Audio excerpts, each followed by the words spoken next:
ជំរាបសួរលោកគ្រូខ្ញុំអាចឈ្មោះខឿនគីមីមកក្រុម SU35 ហើយនឹងខ្ញុំមកធ្វើការងារ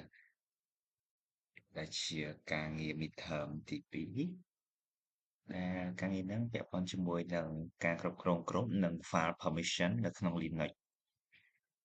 ជាដំបូងខ្ញុំ login user default របស់ខ្ញុំសិន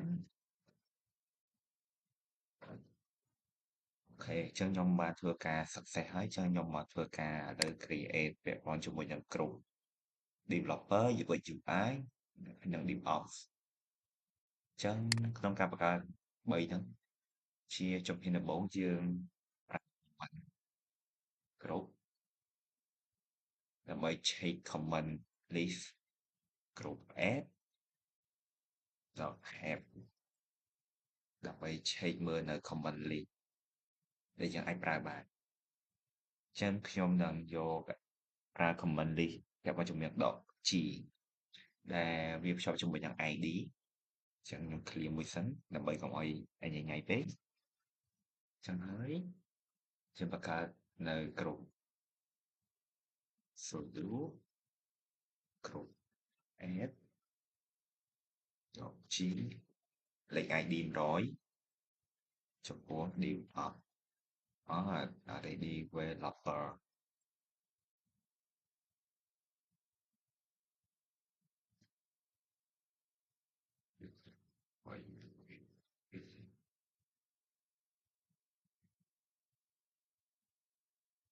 អូ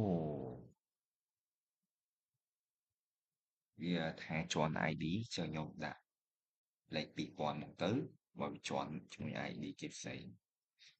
ដាក់តិចពេកវាអាចជាន់ ID ជាមួយនឹងរបស់គេផ្សេង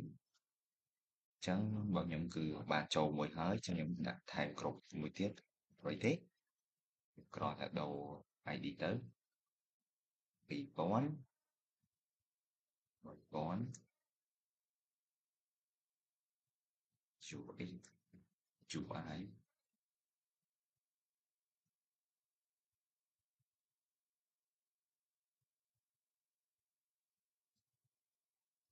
1000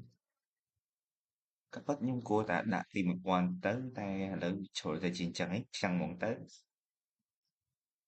អូខេអញ្ចឹងយើងបានបង្កើត3ក្រុមហើយឥឡូវហ្នឹងយើងនឹងធ្វើការ show នៅក្រុមហ្នឹងដែលប្រើ command cat/etc/ ក្រុមដូច្នេះយើងនឹងឃើញក្រុមដែលយើងបានបង្កើតមិញ developer ដែលវាមានលេខ ID 2000ហើយនិង UI UI ដែលវាមានលេខ ID 3000ហើយនិង DevOps ដែលវាមានលេខ ID 4000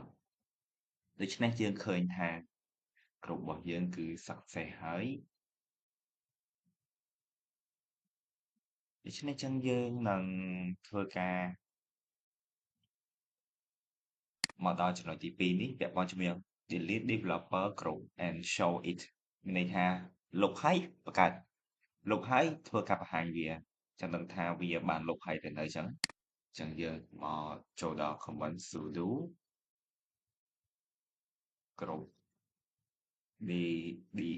នេះមានន័យថា delete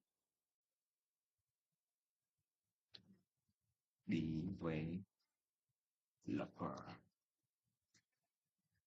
អូខេចឹងយើងបានលុបហើយចឹងយើងឆែកមើលវិញទៅចឹងយើងឡើងឃើញក្រុម developer ហើយយើងឃើញតែ UI UI ហើយនិង DevOps ទេចឹងដូច្នេះវាបាន delete success ហើយបន្តមកទៀតយើងបង្កើតវាវិញហើយនឹងបង្ហាញវាម្ដងទៀតចឹងយើងប្រើ command ដដែលទៅ sudo group add.g 2000 developer ចឹងនេះយើងបង្កើតវាមកវិញហើយយើងនឹងបង្ហាញវាម្ដងទៀតគឺវាមកវិញហើយក្រុម developer យើងគឺវានៅចុងគេដោយសារវាបង្កើតក្រោយគេមិញណាចឹងទី3យើងហើយចឹងយើងចូលមកដល់ទី4របស់យើងវិញពាក់ព័ន្ធជាមួយនឹងការ create file ជាមួយនឹងច្រឡំ developer process.tt UI UI process.tt ហើយនិង devops process.tt ចឹងជាដំបូងយើងត្រូវឆែកមើលទីតាំងរបស់យើងសិនពីដែលយើងឃ្លៀវសិនកុំឲ្យវាញ៉ៃៗពេកឥឡូវយើង PWD ដើម្បីឆែកទីតាំងអូខេអញ្ចឹងយើងឃើញថាយើងនៅ home slash ជាមួយនឹងឃើញជាមេឃដែលជា user របស់យើងអញ្ចឹងបន្តមកទៀតយើងនឹងធ្វើការ cd ដើម្បីចេញពីក្រៅ user គីមេហ្នឹងអញ្ចឹងយើង cd ចុច2ដើម្បីចេញក្រៅវិញចាំមានន័យថាឥឡូវយើងកំពុងស្ថិតនៅ home យើងអាចឆែកមើលចេះម្ដងទៀតមកគឺឃើញថាយើងនៅ home តមកទៀតយើងអាចធ្វើការបង្កើតនៅ folder មួយដើម្បីបន្ទុកនៅ A3 នេះហើយយើងដាក់ជា folder project ចុះអ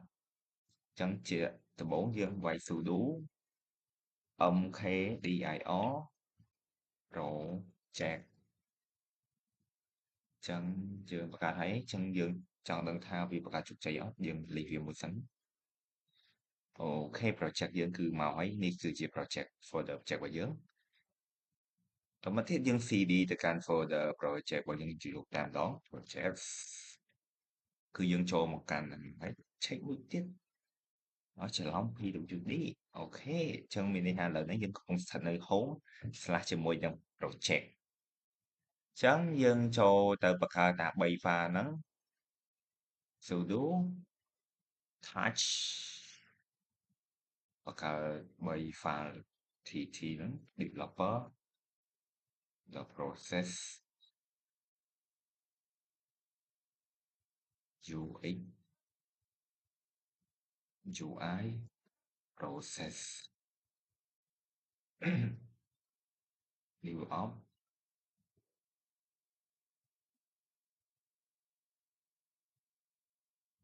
process យើងបិទសញ្ញាស្នែងក្របីវិញបន្តមកទៀត .tt មានន័យថាយើងដាក់ file 3 ឈ្មោះហ្នឹងដាក់វាទៅជា file tt អញ្ចឹងចឹងយើងបានដាក់វាហើយអញ្ចឹងយើងចូលមកកាន់អានេះតែម្ដងគឺទី5គឺ list as long text ចឹងហើយយើងលេខវាមួយមក ll មួយមកអូខេអញ្ចឹងយើងនឹងឃើញរបស់យើង A3 ហ្នឹងវាមានដូចជា dev of process.tt dev developer process.tt ហើយនិង UI UI process.tt អញ្ចឹងយើងឃើញថាវាមកហើយអញ្ចឹងយើងឃើញអា3នេះនៅខាងមុខវាហ្នឹងគឺវាមាន rw ដក r ដក ដក r r ហ្នឹងមានន័យថា read ដល់ពេល w ហ្នឹងមានន័យថា write អញ្ចឹងខ្ញុំអាច note ទុកបានហើយនឹង read ហើយមួយទៀតគឺយើងអត់ទាន់បានជួបផ្ទះគឺ x ស្មើ execute អូខេអញ្ចឹងយើង save ដាក់ហ្នឹងដើម្បីស្រួលក្នុងការនិយាយអញ្ចឹងយើងបានឃើញរបស់យើងហើយអញ្ចឹងយើងមកចូលមកដល់កន្លែងលេខ8នេះដែលជាគ្រប់អូច្រឡំយើងមិញចាំដល់ទី5ច្រឡំដល់ទី8ឥឡូវយើងចូលមកកាន់ទី6នេះដើម្បី change permission វាជាដំបូងយើងវាយឥឡូវយើង clear មួយសិនព្រោះយើងចូល chapter ថ្មីអញ្ចឹងណាclear មួយសិនទៅអញ្ចឹងយើងវាយ sudo c8 mode មានន័យថា change mode 755មានន័យថាលេខ7ហ្នឹងមានន័យថាស្មើនឹង user ដល់ពេលឥឡូវខ្ញុំបញ្យល់នៅក្នុងនេះមកទៅដើម្បីងាយស្រួលយល់ user group other អញ្ចឹងវាចាប់តាមលេខរបស់វា7ស្មើ user ដល់ពេល5មានន័យថាលេខ5 index ទី5ហ្នឹងស្មើ group ដល់ពេល index ទី5មួយទៀតស្មើ other មានន័យថាវាចែកឆ្លាស់ៗគ្នាអញ្ចឹងអូខេអញ្ចឹងយើងចូលមកវាយ comment យើងបន្តទៀតឥឡូវហ្នឹងយើងវាយចឹងហើយមកទៀតយើងដក clear មួយតិចមកហើយសញ្ញាផ្កាយមានថាទាំងអស់ដក tt អញ្ចឹង tt របស់យើងមាន3 file ចឹងវានឹងមានឥទ្ធិពលទៅលើ3 file របស់យើងហ្នឹងអូខេចឹងយើងបានដាក់ហើយចឹងយើងបានដាក់ LL វិញមកអូខេយើងនឹងឃើញភាពខុសគ្នាពីមុនហើយយ៉ាងឥឡូវពីមុនវាអានោះវាមានប្លែកពីអានេះដល់ពេលអានេះវាមាន read write execute write ចឹងវាមានការប្រែប្រួលអញ្ចឹងអូខេចឹងឥឡូវហ្នឹងយើងចូលមកកាន់ការចឹងឥឡូវនេះយើងបានឃើញ3 file ហ្នឹងតែវាអត់ទាន់ស្ថិតនៅក្នុងក្រុមដែលយើងបានបង្កើតទេចឹងន័យថាក្រុមនៅដោយឡែកអាហ្នឹងនៅដោយឡែកចឹងដើម្បីឲ្យចូលនេះយើងត្រូវឲ្យ comment ទៀត sudo change mode ចុច2មួយ developer developer ហ្នឹង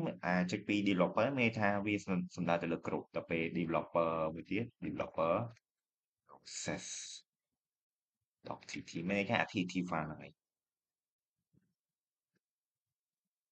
អូវាមានបញ្ហាតិចអូខ្ញុំវាយ comment ខុសច្រឡំមិនមែន ch mode ទេ ch own អូខេ ch own ហ្នឹងមានន័យថាដាក់ចូលទៅអញ្ចឹងណាអូខេវាទទួលបាន success ហើយអញ្ចឹងយើងមកកាន់អឺធ្វើដាក់វាចូលទៅក្នុងក្រុមមួយទៀត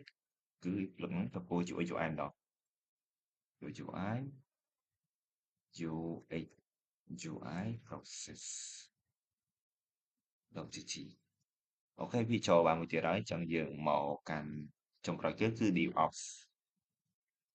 កូនបើរបស់យើងហ្នឹងហើយ DevOps process .tt អូខេអញ្ចឹង3ហ្នឹងគឺយើងបានធ្វើការដាក់វាឲ្យទៅជា755ហើយ755ហ្នឹងមានន័យថាបង្កើតជា permission ឲ្យវាអញ្ចឹងណាអញ្ចឹងយើងធ្វើការលេខវាមួយមក LL មួយទៅ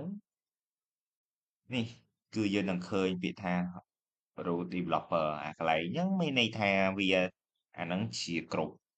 ដល់ពេលចុងក្រោយដល់ TT មានន័យថាអញ្ចឹងមានន័យថាវាស្ថិតនៅចូលគ្នាអស់ហើយអូខេអញ្ចឹងយើងលេខ7របស់យើងបានបញ្ចប់ហើយយើងចូលមកកាន់លេខ8របស់យើងម្ដងឥឡូវយើង clear មួយទៀតដើម្បីឲ្យជាសក្ខីភាពអញ្ចឹងអូខេចូលមកកាន់ការទី8គឺយើងនឹងបង្ហាញនៅ user របស់យើងសិនថាតើនៅក្នុង YouTube របស់យើងមាន user អីខ្លះ tt.pass beauty សញ្ញាត្រង់មួយដល់ n 3អូខេអញ្ចឹងឥឡូវហ្នឹងគឺយើងមាន2 user ទី1គឺ user default របស់ខ្ញុំគឺឃើញគឺមេងមួយទៀតគឺ user William ដោយដែលអ្នកនរគ្នាបានឃើញអញ្ចឹងហើយយើងនឹងបន្តដើម្បីមកឥឡូវខ្ញុំនឹងធ្វើការទៅលើ user default របស់ខ្ញុំគឺជា user ឃើញជាមេងដែរ modify អឺគ្រប់ទៅឲ្យ user មួយហ្នឹងអញ្ចឹង sudo user mode user mode ដក A ដក A នេះមានថា add ដល់ពេលថែម G ទៀតមានថា add គ្រប់អូខេ developer UX UI ទៅកាន់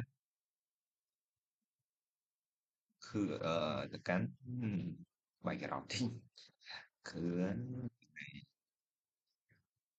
អូខេសូមមកពីទៅទីដែលមានលុយគ្រប់មួយញ៉ៃអូខេអញ្ចឹងយើងបានដាក់ឲ្យវាទៅជាមានន័យថាយើងបាន modify ឲ្យវាហើយ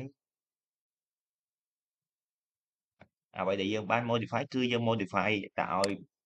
ពីក្រុមឥឡូវខ្ញុំធ្វើការ note ទុកខ្លួនឯងតែម្ដងគឺមេមានពីក្រុមគឺ developer ហើយនឹង UX UI អញ្ចឹងខ្ញុំនឹងធ្វើការ modify មួយទៀតទៅហើយចំពោះ user William ដែលឲ្យគាត់មានការ modify ទៅលើក្រុម DevOps អញ្ចឹងខ្ញុំនឹងធ្វើការចាស់បន្តទៀត Gọi tại điều of điều of ចំពោះ VLAN អូខេជាខ្ញុំអាចចាត់ចែងគ្រប់ឲ្យពី user នឹងហើយហើយចឹងបន្តមកទៀតខ្ញុំនឹងមកកាន់ CMD នៅលើម៉ាស៊ីនរបស់ខ្ញុំដើម្បីធ្វើការ connect SSH server ដោយដែលលោកគ្រូបានបញ្ជាក់ចឹងគឺ don't forget to use SSH connect to server ចឹងឥឡូវហ្នឹងខ្ញុំនឹង connect account default របស់ខ្ញុំទៅលើ SSH ហ្នឹង SSH ខឿនទីមេង /add មួយមកហើយជាមួយនឹង IP របស់ YouTube របស់ខ្ញុំដែលខ្ញុំដាក់ជា page ខ្ញុំមិនដាក់វាជាណាទេព្រោះណាវាអាចចាប់កើតទេដក20ដកកូដអានេះជា default វាចាប់មក default ខ្ញុំមិនតមានកែវាទេអញ្ចឹងខ្ញុំធ្វើវាសិនទៅអូខេអញ្ចឹងវាបាន connect success មានន័យថាវាបានតបជាប់តែវាត្រូវការ password របស់ YouTube របស់យើងជាខ្ញុំឲ្យ password ចឹងទៅអូខេអញ្ចឹងមានន័យថាឥឡូវហ្នឹងគឺវា connect បាន success ហើយអញ្ចឹងឥឡូវហ្នឹងយើងនឹងមកធ្វើការលើវាបន្តិចthìវារៀងធំតិចទៅកុំឲ្យវាញ៉ៃពេកដាក់វាទូតិចអូខេអូខេអញ្ចឹងបន្តមកទៀតយើងសួរវា who am I អឺគីមេខឿនគីមេអូខេអញ្ចឹងឥឡូវហ្នឹងយើងឆែកនៅលើយើងឥឡូវហ្នឹងយើងស្ថិតនៅលើ user ខឿនគីមេអញ្ចឹងឥឡូវហ្នឹងយើងចង់ឆែកមើលគ្រប់ដែល user ខឿនគីមេគាត់មានអូខេគ្រប់ដែល user ឃើញ comment គាត់មានគឺមាន developer និង UI UI តមកទៀតអញ្ចឹងយើងធ្វើការឆែកនៅ ID មួយទៀតអូខេ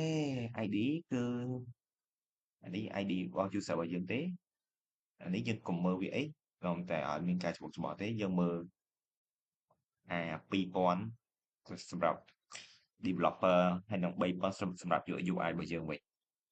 អូខេអញ្ចឹងមានន័យថាឃើញ comment របស់យើងមានការអូនទៅលើ2ក្រុមហ្នឹងអញ្ចឹងបន្តមកទៀតយើងនឹងធ្វើការ leave វាមួយមក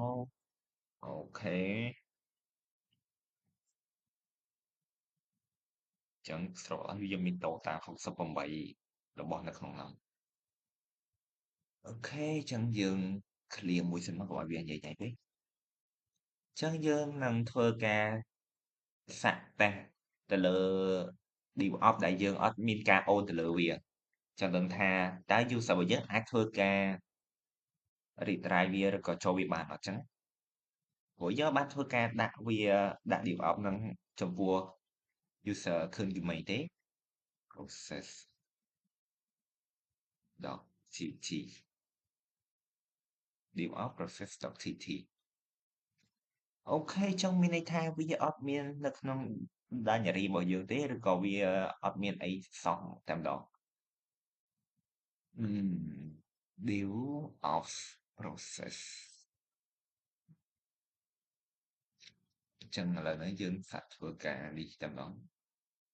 vi មួយ DevOps process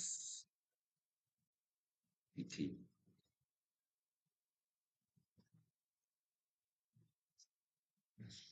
ឥឡូវយើងសាកធ្វើការ write នៅក្នុង user DevOps ឥឡូវយើងសាក write មួយមក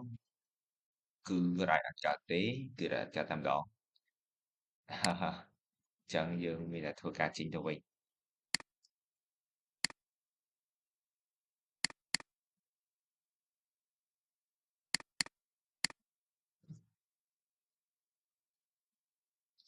to exit win តែយើងសាកគឺ write អត់កើតតែម្ដងអញ្ចឹងឥឡូវហ្នឹងយើងនឹងប្រើ comment ដើម្បីចេញទៅវិញអឺ execute ដើម្បីចេញទៅវិញអូខេអញ្ចឹងយើងចេញមកវិញសិនអូខេអញ្ចឹងយើងចូលទៅដូរ user មួយសិនព្រោះឥឡូវហ្នឹងយើងអត់ទាន់មានសិទ្ធិទៅលើ user ទេយើងដូរ user នៅលើ YouTube របស់យើងឲ្យទៅជា user William របស់យើងវិញ ដើម្បីយើងប្រសេសនៅក្នុង CMD ដែលជា Windows ផ្ទាល់របស់យើងអូខេចឹងយើងនឹងចាប់ផ្ដើម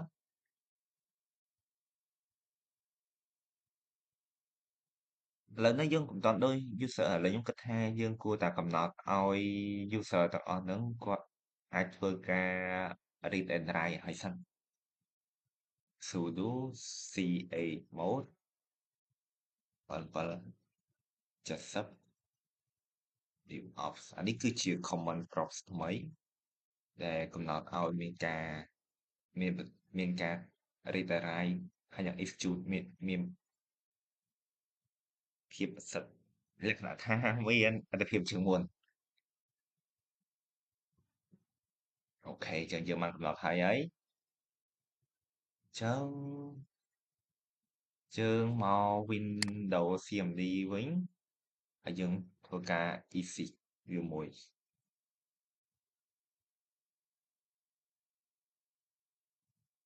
exit មានថាយើង log out ពីអាហ្នឹងហើយចឹងយើងវាយ SSA VLAN តែម្ដងជាមួយនឹង IP ដដែលរបស់យើងហ្នឹងគឺ20.10.8អូខេចឹងយើង log មួយចូលមកចឹងឃើញថាយើងបាន log in success ហើយយើងឃ្លៀងមួយសិនឲ្យញ៉ៃពេកចឹងហើយឥឡូវហ្នឹងយើងនឹងធ្វើការឆែកមើល user របស់យើងថា user របស់យើងនៅទីណាអូខេឥឡូវ user របស់យើងនៅទីហ្នឹង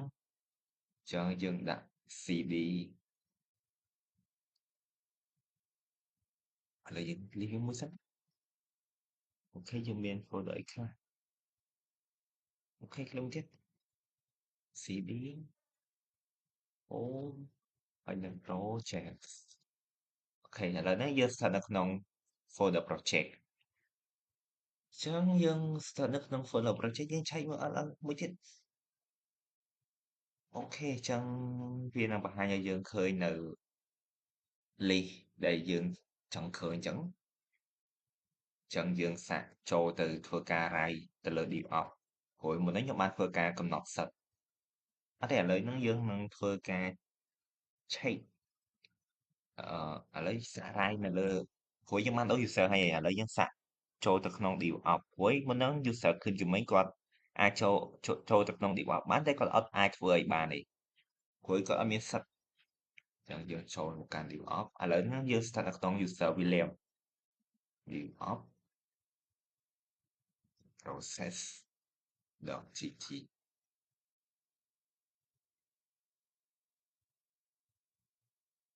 ឥឡូវដាក់ highlighter អូខេចឹង highlighter ហើយខ្ញុំ enter មួយអូខេឥឡូវហ្នឹងខ្ញុំនឹងធ្វើការចាក់ចេញទៅវិញដល់ការ save ចឹង command cell w q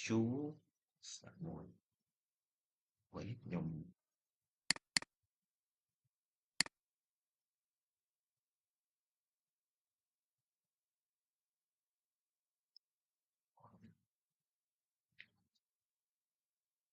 ចឹងឥឡូវហ្នឹងយើងធ្វើការចុច escape មក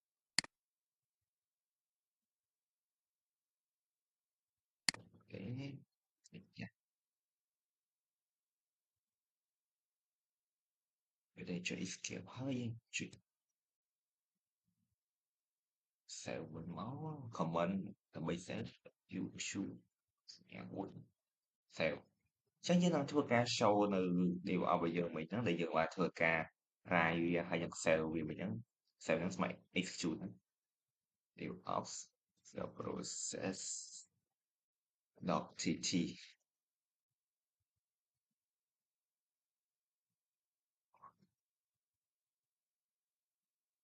ចឹងវានឹងឃើញអ្វីដែលយើងបានសរសេរហ្នឹងឥឡូវយើងធ្វើការសរសេរម្ដងទៀតមុនហ្នឹងវាសរសេរអត់ស្អាតព្រោះយើងបានកែប្រែវាចឹង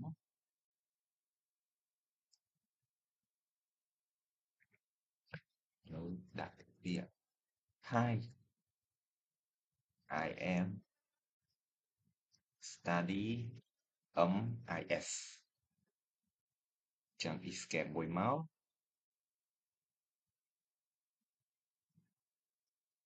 ហើយយើងប្រើចុច2 choose យូរយូរអូខេអញ្ចឹងយើងបាន save ហើយអញ្ចឹងយើងនឹងធ្វើការ check វាម្ដងទៀតអូខេអញ្ចឹងយើងនឹងឃើញអ្វីដែលយើងបាន write មិញណាដោយសារតែវាមានការច្រឡំឆ្លើយហ្នឹងដោយសារមុនហ្នឹងខ្ញុំបានធ្វើការ enter ច្រើនដងអញ្ចឹងអ្វីដែលយើង write គឺយើងបានធ្វើការឆែកហើយអូខេអញ្ចឹងយើងធ្វើការដាក់បង្ហាញ ID ទៀតអូខេអញ្ចឹងយើងបានឃើញនៅ user របស់យើងបានមានការគ្រប់គ្រងឬក៏ own ទៅលើ DevOps ដែលជា ID 4000ហើយមុនហ្នឹងក៏យើងបានឃើញនៅ user ឃើញគឺមិនដែលមាន default ដែលបានធ្វើការ own ទៅលើ developer ហើយនិង UI ដែរអញ្ចឹងខ្ញុំមានតែប៉ុណ្្នឹងលោកគ្រូសូមអរគុណ